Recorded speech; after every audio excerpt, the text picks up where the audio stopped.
Hello everyone. Students, today in this video we are going to start a new chapter of class 6th English which is fair play. Before you read, आप पढ़े उससे पहले, Has your best friend ever done something you thought was wrong? क्या आपके best friend ने कभी कोई ऐसा काम किया जो आपको लगा हो कि ये तो इसने गलत किया? What did you do then? आपने उसके बाद क्या किया? Did you keep quiet? क्या आप शांत रहे कि चलो मेरा दोस्त है, बेस्ट फ्रेंड है? और did you tell your friend what you thought? या फिर आपने उसको बताया कि ये गलत है और मुझे ये गलत लगता है? तो आपने क्या किया इन दोनों में से? आप शांत रहे या फिर बताया? Read this story about two friends. अब हम एक कहानी पढ़ने वाले हैं जो दो दोस्तों के बारे में है. Who had to decide what was more important. जिन्हें ये डिसाइड करना है कि क्या ज़्यादा ज़रूरी है, फ्रेंडशिप एंड एनिमिटी, दोस्ती और दुश्मनी, या फिर a sense of what is right and what is wrong, या फिर एक सेंस कि क्या सही है या गलत है. दोस्ती में भी कई बार हम दोस्त के फेवर में डिसीजन देते हैं और दुश्मनी में भी कई बार ऐसा होता है आप हमेशा गलत सही को भूल जाते हैं और उसके अगेंस्ट डिसीजन देते हैं. तो यहाँ पर हम देखेंगे दोस्ती दुश्मनी ज़्यादा ज़रूरी है या फिर क्या सही है या क्या गलत वो ज़्यादा ज़रूरी है. Part 1. Jumman Sheikh and Algu Chaudhary were good friends. Jumman Sheikh और अलगू चौधरी बहुत अच्छे दोस्त थे. So strong that their bond of friendship that when either of them went away from the village, उनका बॉन्ड जो है वो इतना फ्रेंडशिप का वो इतना स्ट्रॉन्ग था, इतना मजबूत था कि जब उनमें से ईदर ऑफ देम मतलब कोई भी उनमें से went away from the village, गांव से कहीं जाता था, the other looked after his family, दूसरा लुक आफ्टर करता था, देखभाल करता था उसकी फैमिली का. अलगू चौधरी अगर जा रहे हैं तो जुम्मन देखभाल करेंगे, जुम्मन अगर जा रहे हैं तो अलगू करेंगे. Both were greatly respected in the village. और दोनों को ही गांव में खूब रिस्पेक्ट भी मिलती थी, खूब इज्जत भी मिलती थी. Jumman had an old aunt who had sum property. Jumman की एक बूढ़ी आंट थी, एक्चुअली इनकी मौसी थी. अगर आपने प्रेमचंद की ये कहानी हिंदी में पढ़ी हो तो उनकी एक मौसी थी हु हैड सम प्रॉपर्टी, जिनके पास कुछ प्रॉपर्टी थी, जायदाद थी. This she transferred to him on the understanding that she would stay with him. उसने ये सारी प्रॉपर्टी ट्रांसफ़र कर दी जुम्मन को इस अंडरस्टैंडिंग में, इस समझ के साथ कि वो अब उन्हीं के साथ स्टे करेगी and he would look after her, और वो उनकी देखभाल भी करेगा. ठीक है, एक बूढ़ी मौसी थी, अकेली थी, उसने अपनी सारी प्रॉपर्टी जुम्मन को दे दी कि चलो मैं तुम्हारे साथ ही रहूँगी, तुम बस मेरी देखभाल करना, और ये तुम्हारी हुई. The arrangement work well for a couple of years. ये जो अरेंजमेंट उन्होंने किया प्रॉपर्टी के बदले देखभाल का, ये कपल ऑफ ईयर्स मतलब कुछ 2 सालों तक तो चला. Then the situation changed. फिर सिचुएशन थोड़ी सी चेंज हो गई, बदल गई. Jumman and his family were tired of the old relative. वो अपने पुराने रिलेटिव जो थे वो उनसे टायर्ड हो गए, थक गए, परेशान हो गए. Jumman became as indifferent to her as his wife. Indifferent होना हम बोलेंगे कि एफर्टलेस हो जाना, कोई फ़र्क ही ना पड़ना, वो क्या कह रही है सुनते ही नहीं, इनअटेंटिव हो जाना, है ना. तो वो जुम्मन और उनकी वाइफ एज हिज वाइफ दोनों ही काफ़ी इनडिफरेंट हो गए उनकी तरफ, उनकी सुनते नहीं थे, ना ही ज़्यादा ध्यान देते थे. Who grudged even the little food. Grudge करना मतलब होता है गुस्सा करना, एंग्री होना बहुत छोटी छोटी बातों पर. यहाँ पर आपको मीनिंग दिए भी हुए हैं. इंडिफरेंट हो जाना मतलब इंटरेस्ट लूज कर देना, ध्यान ना देना बिल्कुल भी.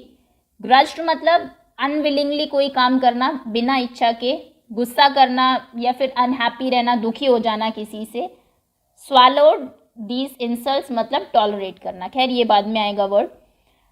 तो वो बहुत जल्दी गुस्सा हो जाती थी. Even the little food that the lady wanted every day. जो थोड़ा सा खाना भी उनको देना पड़ता था तो उसमें भी वो बहुत गुस्सा हो जाती थी. जब शुरू में प्रॉपर्टी मिली तो 2 साल तक तो बहुत अच्छे से काम किया, लेकिन अब परेशान हो गए थे वो उससे.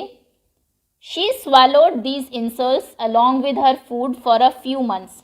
अब जो मौसी थी उन्होंने कुछ स्वैलो करना, वैसे मतलब निगलना होता है, लेकिन स्वैलो इंसल्ट को करना, बेइज्जती को स्वैलो करना मतलब वो उन्होंने कुछ कहा नहीं, कुछ महीनों तक तो उन्होंने वो सहती रही, सहना ज़्यादा सही होगा यहाँ पर, उस इंसल्ट को, उन सभी बेइज्जती को जो वो उसकी करते थे। But patience has its limit, लेकिन पेशेंस की भी अपनी एक लिमिट होती है। पेशेंस मतलब धीरज, जब आप कुछ कहते नहीं उसकी भी लिमिट है, आप एक लिमिट तक ही बर्दाश्त कर सकते हो, जब बहुत ज़्यादा हो जाता है तो फिर आपको उसके अगेंस्ट बोलना ही पड़ता है। One day she spoke to Jumman, एक दिन वो जुम्मन से बोलती है, my son, it is now obvious that I am not wanted in your house. ये तो अब ऑब्वियस है, ऑब्वियस होना मतलब जाहिर होना, ये तो सबको जाहिर है, सबको पता है कि आई am not wanted in your house, मैं अब तुम्हारे घर में कोई मुझे चाहता नहीं है। Kindly give me a monthly allowance so that I can set up a separate kitchen, मुझे तुम मंथली थोड़ा सा अलाउंस दे दिया करो, थोड़े से पैसे दे दिया करो, जिससे कि मैं अपना एक सेपरेट मतलब अलग से एक किचन सेटअप कर लूँ, एटलीस्ट खाना तो वहाँ पर मैं खा ही लूँगी, तो मुझे थोड़ा सा हर महीने कुछ पैसे तुम दे दिया करो। My wife knows best how to run the house, मेरी पत्नी जानती है कि घर कैसे चलाना है। बी पेशेंट, आप पेशेंट रहिए, पेशेंस रखिए, धीरज रखिए। सेड जुम्मन शेमलेसली, शेमलेसली मतलब बेशर्मी से, बड़ी बेशर्मी से उसने कहा, जब बेचारी बुढ़िया इतने परेशान होकर सिर्फ कुछ अलाउंस मांग रही है, कुछ भत्ता मांग रही है, जितना किचन में खर्च हो उतना दे दो, तो वो बड़ी शेमलेसली कहता है कि मेरी पत्नी को पता है घर कैसे चलाना है, आप शांत रहो। This made his aunt very angry, इससे उनकी आंट जो है बहुत ही गुस्सा हो गई। And she decided to take her case to the village panchayat, और उन्होंने डिसाइड किया कि वो अपने इस केस को विलेज पंचायत में लेके जाएगी। पंचायत का कॉन्सेप्ट आपने अपनी सिविक्स में भी पढ़ा होगा, गांव के जो फैसले हैं वो पंचायत लेती है और वो मानने भी पड़ते हैं गांव के लोगों को। For many days the old lady was seen talking to the villagers, कई दिनों तक फिर उस ओल्ड लेडी को देखा गया कि वो गांव के लोगों से बात कर रही है, उनको एक्सप्लेन कर रही है पूरा हर केस, अपना पूरा केस की कैसे उसकी प्रॉपर्टी ली गई, बदले में डील हुई कि उसको रखेंगे, केयर करेंगे, लेकिन 2 साल बाद ये हुआ, फिर उसने अलाउंस मांगा, वो भी नहीं दिया गया। सबको बताती है अपना केस क्या है। सीकिंग देयर सपोर्ट, सीक करना मतलब मांगना, उनका सपोर्ट, उनका सहयोग वो मांग रही थी कि मेरा सहयोग करो, मेरा सपोर्ट करो। सम सिंपैथेसाइज्ड विद हर, कुछ ने सिंपैथी दिखाई, मतलब कि सहानुभूति दिखाई कि अरे, आप कई बार होता है ना बहुत बुरा हुआ, सहानुभूति दिखाना, सिंपैथाइज करना, दया दिखाना, ओके, पिटी फील करना। With her other laughed at her, कुछ उसके ऊपर हंसे। And few other advised her to make it up with her nephew and his wife, कुछ ने उसको ये एडवाइस दिया, ये सलाह दी कि आप अपनी जो नेफ्यू है, आपका भतीजा और उनकी पत्नी जो है, उनके साथ आप खुद ही मेक इट अप, खुद ही फैसला कर ले, बात कर ले। At last she came to Algu Chaudhary and spoke to him, आखिरकार वो अलगू चौधरी के पास आती है और उनसे बात करती है। यू नो चाची, Jumman is my best friend, चाची तुम जानती हो ना, जुम्मन मेरा बेस्ट फ्रेंड है, सबसे अच्छा दोस्त है। अलगू चौधरी कहता है, how can I go against him, मैं उसके खिलाफ कैसे जा सकता हूँ, उसके अगेंस्ट कैसे जा सकता हूँ। Alagu said, but is it right my son, लेकिन क्या ये सही है, टू कीप मम, मम रहना मतलब कि चुप रहना, एंड नॉट से what you consider just and fair, और जो जस्ट एंड फेयर, जस्ट मतलब जस्टिस से ये वर्ड बना है, जस्टिस मतलब न्याय होता है, तुम्हें लगता है कि कोई चीज़ जस्ट है, न्यायिक है, और फेयर भी है, निष्पक्ष है, सही है, जिसको तुम ये मानते हो, कंसिडर करते हो कि हाँ जो तुम कह रही हो मौसी वो तो सही है, लेकिन फिर भी तुम मम रहोगे, फिर भी तुम चुप रहोगे, क्या ये सही है। Pleaded the old lady, old lady ने प्लीड किया, प्लीड करना मतलब निवेदन करना, रिक्वेस्ट करना। Come to the panchayat and speak the truth, मेरे साथ पंचायत में चलो और सच बोलो। She said, Algu didn't reply, Algu ने तब कोई रिप्लाई नहीं किया। But her words keep ringing in his ears, लेकिन उसके कान में उसके शब्द बजते रहे कि तुम्हारा दोस्त है तो क्या हुआ, ऐसे चुप रहना किसी सही बात पर क्या सही है। सेकेंड पार्ट देखते हैं अब क्या हुआ। The panchayat was held the same evening under an old banyan tree, उसी शाम को एक पुराने बरगद के पेड़ के नीचे पंचायत बुलाई गई शाम को। Jumman stood up and said, Jumman खड़ा होता है और कहता है, the voice of the panch is the voice of God. जो पंचों की जो वाणी है वो भगवान की ही वाणी है, मतलब जो कहेंगे वो मान लूंगा मैं। Let my aunt nominate the head panch, मेरी आंट अब हेड पंच नॉमिनेट करेगी। I will abide by her decision. Abide by कर मतलब होता है एक्सेप्ट करना, और मैं बिल्कुल उसको मानूंगा। वो अपनी आंट को ही कहता है कि जिसको ये आप पंचों का डिसीजन फाइनल है। अब हेड पंच बताओ कौन है। हेड पंच, पंचों में सरपंच होता है। अगर बाई चांस कोई बात है जो पांचों में सहमति नहीं हो रही है उन 5 लोगों में, तो फिर हेड पंच की मानी जाती है। तो वो अपनी मौसी को कहता है कि आप डिसाइड करो कि हेड पंच कौन बनेगा। The panch knows neither friend nor enemy, what do you say to Algu Chaudhary, the old lady announced. तो वो कहती है कि जो पंच है वो ना तो किसी के दोस्त होते हैं ना ही दुश्मन होते हैं। तुम अलगू चौधरी के बारे में क्या कहती हो। लेडी अनाउंस करती है, ये सभी के सामने बोलती है। तो वो कहती है कि पंच ना दुश्मन होते ना दोस्त होते, अलगू चौधरी को रख लो head panch. Fine, replied Jumman, hiding his joy over this unexpected piece of luck.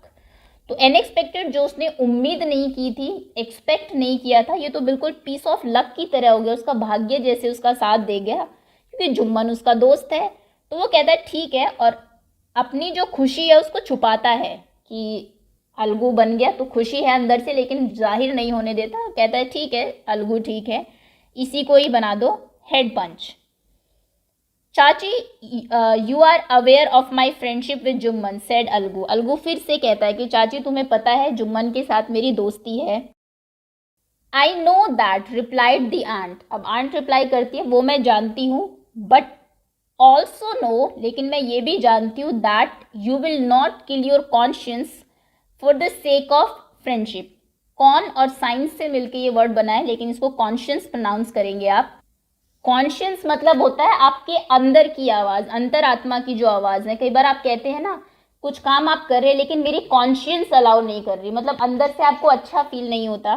तो वो कहती है लेकिन मैं ये भी जानती हूँ कि अपनी फ्रेंडशिप के लिए, for the sake of your friendship, उसके लिए तुम अपनी कॉन्शियंस को, जो अंदर की आवाज़ है तुम्हारी, उसको किल नहीं करोगे, उसको नहीं मारोगे, सही ही लोगे। God lives in the heart of the panch, पंचों के तो दिल में भगवान बसते हैं। And his voice is the voice of God, और जो पंच की आवाज़ होती है वही भगवान की आवाज़, हम उसको मानते हैं। And the old lady explain her case, और ओल्ड लेडी फिर अपना पूरा केस एक्सप्लेन करती है अलगू के सामने। जुम्मन, सेड अलगू, अलगू जुम्मन को कहते हैं, you and I are old friends, तुम और मैं पुराने दोस्त हैं। Your aunt is as dear to me as you, तुम्हारी आंट भी उतनी ही मुझे डियर है जितनी कि तुम्हें है। नाउ आई एम अ पंच, लेकिन अब मैं पंच हूँ। You and your aunt are equal before me, तुम और तुम्हारी आंट मेरे सामने बिल्कुल बराबर है। वॉट हैव यू टू से इन योर डिफेंस, तुम्हें अपने डिफेंस में, अपने पक्ष में क्या कहना है। इन्होंने अपनी बात कह दी है, केस रख दिया है, अब तुम बताओ। 3 years ago begin Jumman, Jumman शुरू करता है कि 3 साल पहले my aunt transfer her property to me, मेरी आंट ने सारी प्रॉपर्टी मुझे ट्रांसफ़र की। I promise to support her as long as she lived, मैंने प्रॉमिस किया कि मैं उन्हें सपोर्ट करूंगा जब तक वो जिंदा रहेगी। I have done all I could, जितना मैं कर सकता था मैंने किया। There have been a couple of quarrel between my wife and her, but I can't stop it. कुछ क्वेरल मतलब कुछ झगड़े, कुछ बहस होगी मेरी वाइफ के और इनके बीच में, between her and my wife, but I can't stop it, लेकिन उसको तो मैं नहीं रोक सकता। Now my aunt is claiming a monthly allowance, अब ये मुझसे मंथली अलाउंस मांग रही है from me. This is not possible, ये पॉसिबल नहीं है। That's all I have to say, मुझे बस इतना ही कहना है कि इनके बीच में कोई झगड़ा हुआ, उसे मैं नहीं रोक सकता। इस बार सिर्फ इतनी सी बात पर ही ये मंथली अलाउंस मांग रही है मुझसे। Jumman was cross examined bye Algu and others, Jumman को क्रॉस एग्जामिन किया गया। क्रॉस एग्जामिन करना मतलब क्रॉस क्वेश्चनिंग की गई। अच्छा तुमने ये कहा, उसके ऊपर एक और क्वेश्चन पूछा गया, अगली स्टेटमेंट में से ढूंढ के एक और क्वेश्चन पूछा गया। देन अलगू अनाउंस्ड, फिर अलगू अनाउंस करते हैं we have gone into the matter carefully, हमने इस मैटर को, ये जो बात है इसको बहुत केयरफुली एग्जामिन किया है। इन आर ओपिनियन, और हमारे ओपिनियन में, हमारी राय में, Jumman must pay his aunt a monthly allowance, Jumman को, उनकी आंट को मंथली अलाउंस पे करना चाहिए, और else the property goes back to her, या फिर उनकी प्रॉपर्टी उन्हें वापस चली जाएगी। Now the two friends were seldom seen together, seldom मतलब होता है कभी कभी। अब जो दोनों दोस्त इतने गहरे दोस्त थे, हमेशा साथ में रहते थे, एक दूसरे के घरों, फैमिली की देखभाल करते थे, वो बहुत कम, मतलब कभी कभी ही साथ में देखे जाते थे। The bond of the friendship between them was broken, जो बॉन्ड था उन दोनों की फ्रेंडशिप का वो अब टूट चुका है। In fact Jumman was Alagu's enemy and wanted his revenge, revenge मतलब होता है बदला। इनफैक्ट जुम्मन जो है अब अलगू का दुश्मन था, और जुम्मन को अभी अपना बदला चाहिए था जो उसके साथ हुआ।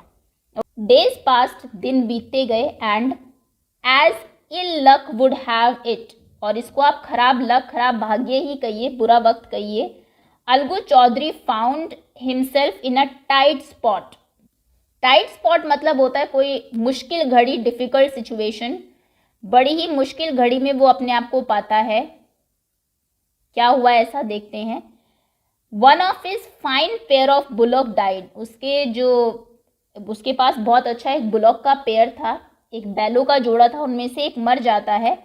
And he sold the other to Samjhu Sahu, और उसने समझू साहू को दूसरा बेच दिया, a car driver of his village, जो कि उसके गांव में कार ड्राइवर था, एक गाड़ी चलाने वाला था, कार्ट बैलगाड़ी को बोलते हैं, तो एक वो उसको बेच देता है। The understanding was that Sahu would pay the price of the bullock in a month's time, और ये अंडरस्टैंडिंग हुई आपस में, ये सहमति हुई कि 1 महीने के अंदर बुलॉक का प्राइस वो वापस दे देगा समझू Sahu.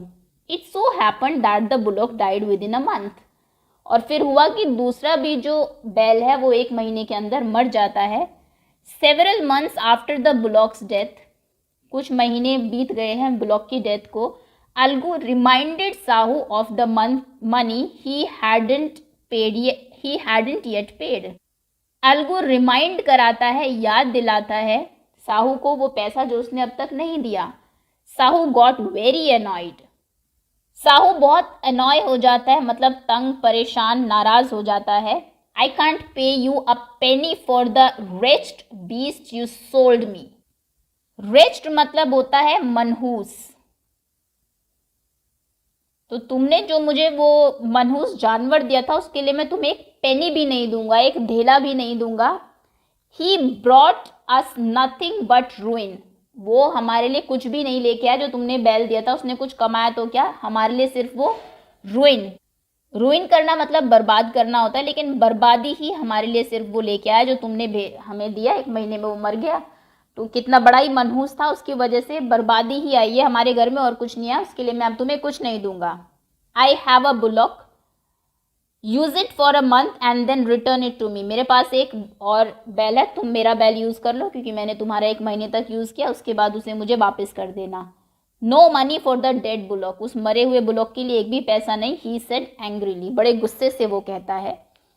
Algu decided to refer the case to the panchayat, Algu ने सोचा कि इस केस को तो पंचायत में ले जाना पड़ेगा। For a second time in a few months preparations for holding the panchayat were made, और कुछ ही महीनों में फिर दूसरी पंचायत के लिए तैयारियां होने लगी। And both the parties started meeting people seeking their support, और दोनों ही पार्टीज गांव में लोगों से मिलने लगी अपने सपोर्ट में लोगों को करने के लिए। The panchayat was held under the old banyan tree, उसी पुराने बरगद के पेड़ के नीचे पंचायत हुई। अलगू स्टूड अप, अलगू खड़ा होता है और कहता है, the voice of the panch is the voice of God, पंच की जो वाणी है वो भगवान की वाणी है। Let Sahu nominate the head panch, Sahu अब हेड पंच को नॉमिनेट करेगा। I will abide by his decision, और मैं उसके डिसीजन को मानूंगा, अबाइड करूंगा उससे। Sahu saw his chance, Sahu ने अपना चांस देखा। And proposed the name of Jumman, और जुम्मन का नाम प्रपोज कर दिया, आगे रख दिया। अलगूज हार्ट सैंक, अलगू का दिल जो है वो बैठ गया। सैंक मतलब वैसे डूबना होता है, लेकिन दिल डूबना मतलब दिल बैठ जाना। एंड ही टर्न पेल, और वो पीला पड़ गया बिल्कुल। But what could he do, लेकिन वो क्या कर सकता है, उसके पद को पता है कि पहले क्या हुआ है और उसको ये लगता होगा कि शायद जुम्मन अब अपना बदला लेगा, वैसे ही वो कई दिनों से बदले की तलाश में है।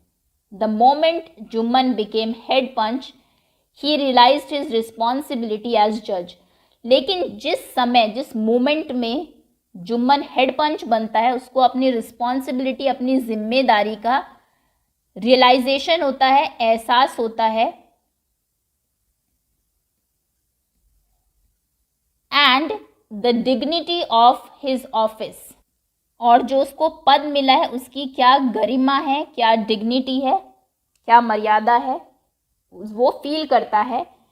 Could he seated in the high place have his revenge now, क्या वो इतने बड़े प्लेस पर बैठकर कि उसको हेड पंच बनाया गया, अपना रिवेंज ले सकता है, अपना बदला ले सकता है। ही थॉट एंड थॉट, वो सोचता रहा कि मैं ऐसे पद पे बैठा हूँ, क्या मुझे इसको यूज करना चाहिए अपना बदला लेने के लिए? नो, ही मस्ट नॉट, नहीं, मुझे ऐसा नहीं करना चाहिए। No, he must not allow his personal feelings, उसे अपनी पर्सनल फीलिंग को अलाउ नहीं करना चाहिए कि वो यहाँ पर to come in the way, कि वो बीच में आए, speaking the truth and doing justice, न्याय करने के और सच बोलने और न्याय करने के बीच में उसकी जो फीलिंग है अलगू के प्रति, जो दुश्मनी है, उसको बीच में वो नहीं लेकर आएगा, ऐसा उसने फैसला किया। Both Algu and Sahu stated their cases, दोनों ने अपने केस बताए, क्या क्या हुआ था। दे वर क्रॉस क्वेश्चनिंग किए गए, क्रॉस एग्जामिन किए गए, and the case was considered deeply, और बहुत गहराई से केस को देखा गया। देन जुम्मन स्टूड अप, फिर जुम्मन खड़ा होता है और अनाउंस करता है, it is our opinion that Sahu should pay Algu the price of bullock, हमारा ये फैसला है, हमारी ओपिनियन में साहू को अलगू के पैसे जो है बुलॉक के वो देने चाहिए। When Sahu bought the bullock, जब साहू ने बुलॉक खरीदा, it suffered from no disability और डिजीज, उसको कोई भी डिसेबिलिटी या डिजीज बीमारी नहीं थी। The death of the bullock was unfortunate, जो डेथ हुई बुलॉक की वो बड़ी ही अनफॉर्चुनेट है, बदकिस्मती है, एक तरीके से किस्मती है।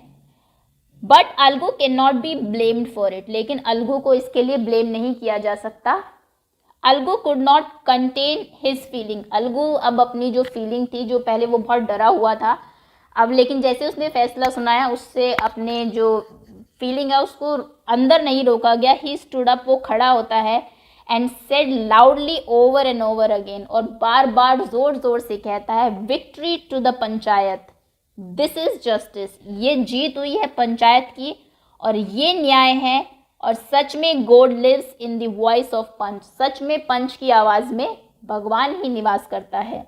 कि जब आप उस कुर्सी पर बैठते हैं, वहाँ पर जब आपको लगता है कि आपके फैसले से कोई अफेक्ट होने वाला है, तो फिर आप दोस्ती दुश्मनी नहीं देखते, फिर आप जो सही गलत है वो देखते हैं। सून आफ्टर, जल्दी ही, Jumman came to Algu, embraced him and said, Jumman Algu के पास आता है, एम्ब्रेस करता है, उसको गले लगाता है और कहता है, since the last panchayat I have become your enemy, आखिरी पंचायत के बाद से मैं तुम्हारा दुश्मन बन गया था। टुडे आई रियलाइज, आज मुझे एहसास हुआ, what it mean to be a panch, कि एक पंच होना क्या होता है। A panch has no friends no enemy, किसी भी पंच का ना कोई दोस्त होता है ना ही दुश्मन। ही नोज ओनली जस्टिस, उसको तो सिर्फ जस्टिस का पता है, सिर्फ न्याय का पता है। Let no one deviate from the path of justice, deviate करना मतलब भटकना होता है, कोई भी जस्टिस के पाथ से, रास्ते से, न्याय के रास्ते से ना भटके, एंड जस्टिस और ट्रुथ के, सच्चाई और न्याय के रास्ते से ना भटके। फॉर फ्रेंडशिप और एनिमिटी, सिर्फ दोस्ती या दुश्मनी के लिए। अलगू एम्ब्रेस्ड हिज फ्रेंड, उसको गले लगाता है, एंड वेप्ट, और रोता है, and the tears washed away all the dirt, और जो टीयर्स हैं, जो आंसू है, वो पूरी उस डर्ट को धो देते हैं, उस धूल को, जो कि मिसअंडरस्टैंडिंग की उनके बीच में थी, जो दोनों के बीच में गलत फहमी हो गई थी, उसकी धूल को वो आंसू धो देते हैं और वो फिर से फ्रेंड्स बन जाते हैं। ओके, तो आई थिंक जो ये कहना चाह रहा है चैप्टर वो आपको लाउड एंड क्लियर होगा, बहुत अच्छे से समझ में भी आ गया होगा। ये कहानी लिखी है प्रेमचंद जी ने। तो चलिए that's all for now, thank you so much for watching.